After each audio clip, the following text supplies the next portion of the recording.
Hi everyone, Ron Heistman here. Welcome to our channel. My wife Jackie and I are the creators of HEISTMAN'S Hit the Road. Since June of 2023, we've been living and traveling full-time in our Jayco fifth wheel camper. In this video, we wrap up our stay at Braley Family Campground in Connecticut and make our way back to Sandy Beach Campground in New Hampshire. It's a bittersweet stop as Elena finishes her summer with us before heading home to get ready for the new school year. After spending a week in New Hampshire, we hit the road again and traveled to Alpine Lake Campground in New York. While setting up there, we ran into a voltage issue at our original site and had to relocate mid-setup to a new spot with suitable power.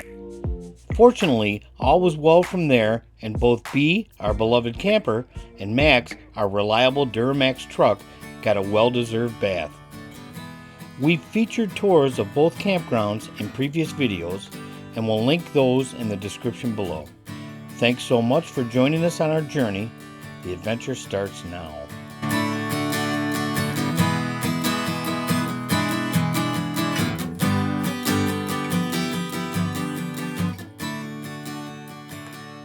Today's our last morning at Braley's RV park in Connecticut.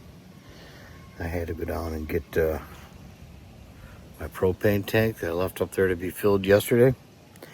Gonna install that. We've got a lot of picking up to do. I didn't do a lot yesterday. So all the flags are out, and here, I'll show you. All the flags are out, the carpet's still out, all the lights are out. So it won't take long. Get it all picked up. Checkout time here is 1 p.m. Check-in time up in New Hampshire is 2 p.m. So we'll try to be out here around noon. Got at least a 2-hour drive up there. Hopefully it'll go smooth.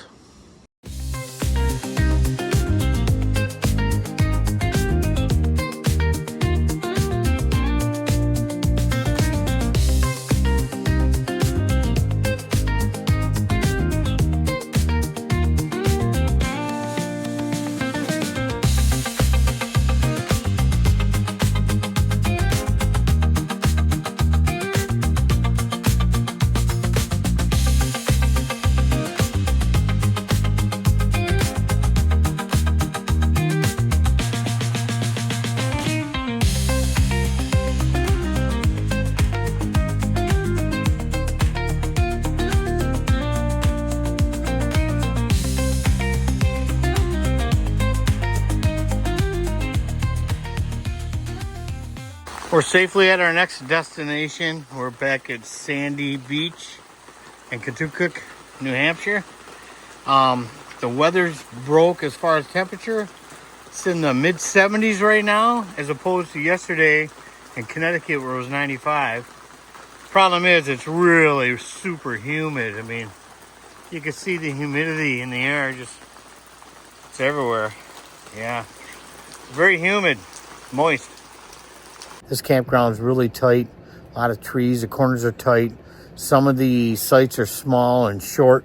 So, you know, the bigger rigs do have a problem here. They really do. We're lucky when we got here, we were able to pull into that site across the road over there. You can just see it, and back right into this site. So we've been in this site before. And the problem with this site, the only complaint I have is it's really hard to get Starlink. Other than that, well, there's one other complaint I'll show you. Once in a while, you get a whiff of sewer. And it's coming from these manholes or these basins over here. You can see them all. I don't know which one is actively giving off the smell, but this one here, you can see the gap around the bottom. And right now it's not too bad, but yesterday I was over here and the flies were like horrendous around that. So I gotta believe they're going in and out of there. That's probably part of the problem. Now these are issues that can be fixed pretty easy, really. It's like you've got a camper over there. I don't know if it's coming out. It's well past checkout. Might still be trying to come in somewhere. Well, I thought that one was going to that site. above the road going down the hill.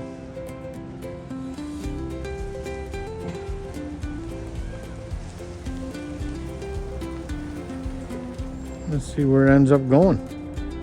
Looks like people still standing over there by the site. Maybe he's turning around, trying to get a better shot at it. I don't know. So here comes that camper back. I went up around the dumpsters and the maintenance building over there and turned around. Heading back over there, probably trying to get another run at that site. A big old reflection coming in here.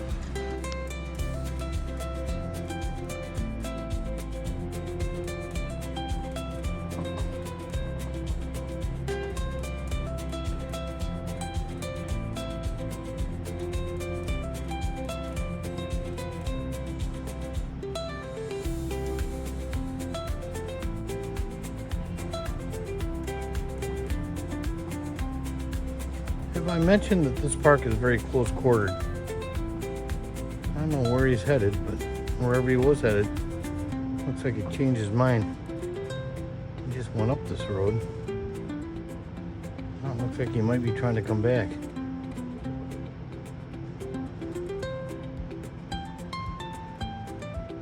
Or now he's going down that road. That's what he's doing. He's backing up, I guess, to get a better angle. Better shot at that road.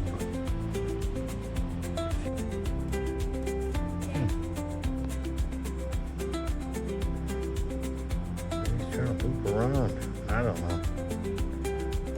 The reflection is going down towards the back.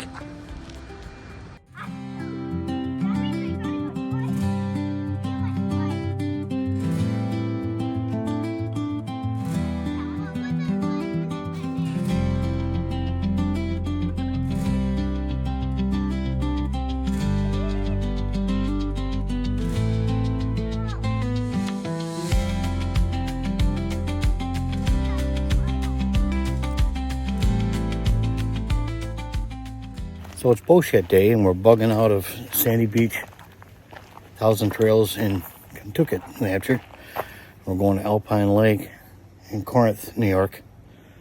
We're getting ready. We're almost there. I got to pick up Starlink, stow that, and everything else is pretty much picked up. We'll get on the roof. I'll blow the debris off because we're parked under trees. We'll bring the slides in and we'll get her to hitchhike. We'll hitch up, we'll test out and go. So we'll see you there or maybe on the way.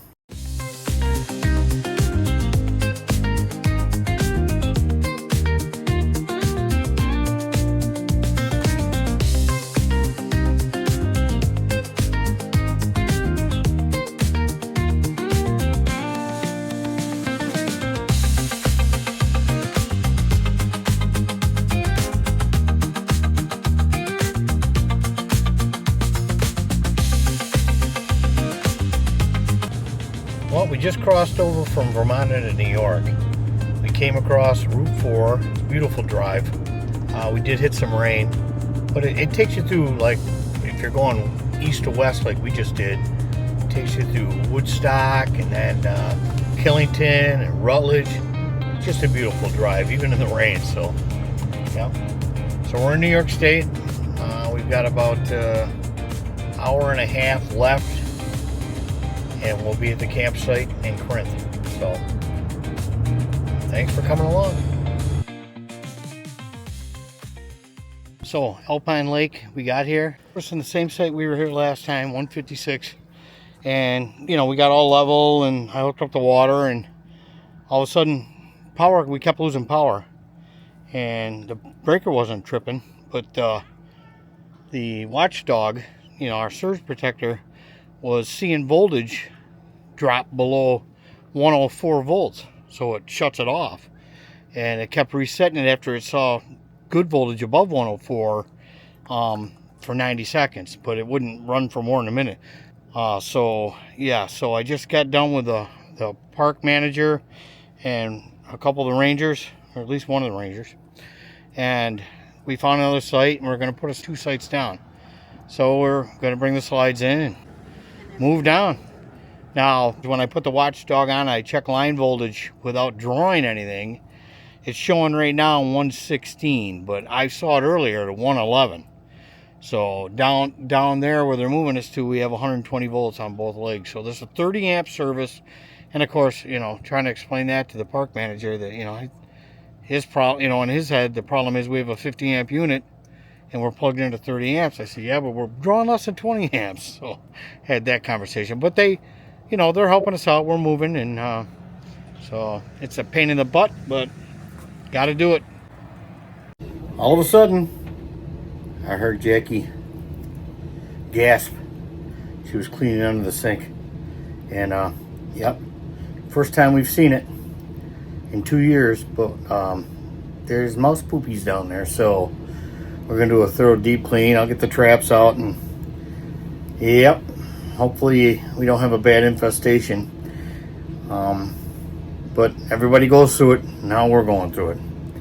I mean, we've had mice in our homes, and now we've got a mouse, at least one in our camper. We'll get rid of it, and we'll clean up.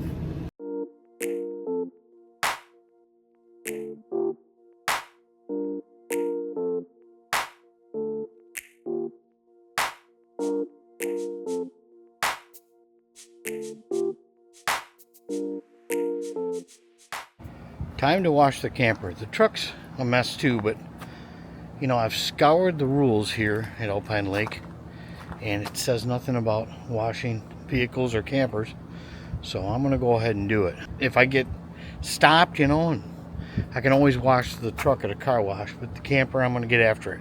It's been a while, it's a mess. So with this site, the truck really won't fit backed in, so I backed it in like this so I can work out of the back of the truck to get to the, you know, the top of the cap when I'm washing. You know, I'm going to start with the cap, I'm going to move to the back, and then I'm going to do this side. I'm not going to do the roof. The roof's not that bad, really. So front, back, you know, this side, and then the other side. That's the way I want to go after it. It, as you can see, it's really been a while. It's, if you look close, it's bad. So we'll get her fixed up and go from there. Very hot day, so I'll stay hydrated. It's hotter than a fresh flushed fox in a forest fire. So, all right, I'll just I won't narrate this. Everybody knows how to wash, right? You know, I'm not going to pretend to know the best way to do this or the best products to use. I use what I use. You figure it out. I will tell you that I start at the top and work down. That only makes sense to me anyway. So anyway, here we go.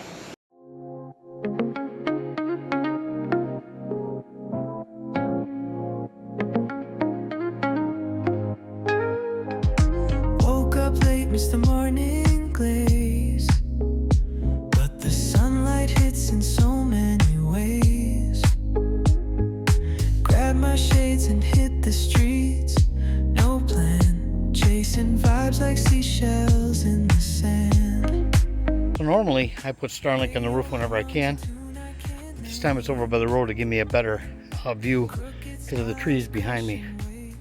So the honey wagon's still on the ladder. So I'll take that down and we'll get the back washed. Days for us, no time to lag. Feel the world just turning slow. Let the breeze tell us where to go. Every step a beat we can make. Life's a tune, sing it till we break. Concrete warm, I'm under my bare feet.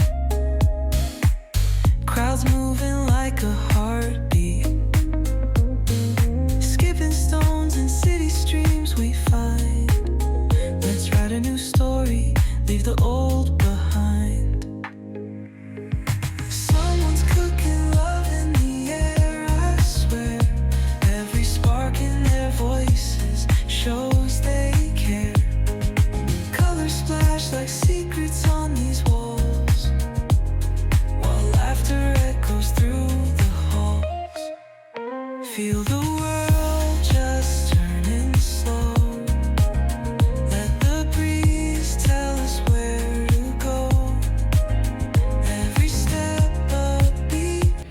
Got the rig all washed yesterday. Before I washed the other side, I hauled the hose and the bucket and the brush up onto the roof, and I cleaned above the slides and above the awning. And then I rinsed all that down, and then I went ahead and, you know, cleaned the whole other side of the rig. So we're all done. It looks much, much better. And now I gotta do Max. But I'm not gonna do it now. I think I'm gonna wait for the weather to break closer to dark tonight and do it. Yeah, it was really hot and took multiple breaks yesterday. Multiple breaks and a lot of water. So all right, so today's a different day, and we're gonna bug out not tomorrow but the day after. And then we're heading to Brennan Beach over on Lake Ontario in Pulaski, New York. It's about half an hour before sunset. I just finished up Max. Looks pretty good. He hasn't had a good bath other than a car wash in quite a while. So, okay, Alpine Lake RV Park in Corinth, New York. Not too bad. Piece of plastic here. One cigarette butt. A couple of water bottle tops. And just some miscellaneous trash. So, not too bad. MCCA, Mecca. Make campgrounds clean again. If we all do our part, we'll all have a better camping experience. If you've enjoyed watching this video, please like and subscribe. And also, click on the bell icon. That way you'll be notified when new material hits our channel. From Rohn and Jacki at HEISTMAN'S Hit the Road, have a great day, and thanks for watching.